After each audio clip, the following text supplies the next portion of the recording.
प्रियाच्या सततच्या आजारपणामुळे आमचं नातं, विशेषतः शारीरिक जवळीक थांबलं होतं. तिच्या वेदना पाहून माझं मन कळवळायचं, पण माझ्या मनात एकाकीपणाची खोल हुरहुर होत होती. घुसमटत होतो. अशाच प्रियाची मैत्रीण नेहा आमच्या घरी आली.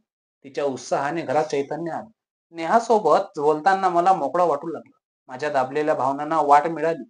नकळतपणे मी तिच्याकडे आकर्षित झालो, ज्यामुळे माझ्या मनात द्वैत सुरू झाले. आणि एका रात्री क्षणिक दुर्बलतेमुळे मी नेहाशी शारीरिक संबंध ठेवले. अपराधी भावना असूनही मला तात्पुरता दिलासा मिळाला.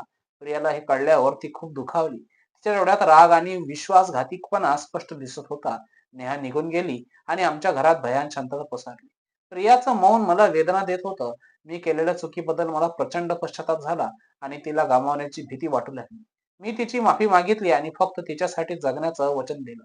आम्ही आता थेरपिस्टची मदत घेत आहोत, थेरपिस्टची, आणि विश्वास परत मिळवणं कठीण आहे. पण मला आशा आहे की एक दिवस प्रिया मला पूर्णपणे माफ करेल. त्या दुभंगलेल्या रस्त्यावरून बाहेर पडून प्रियासोबत पुन्हा नव्याने सुरुवात करणं हेच आता माझं ध्येय आहे.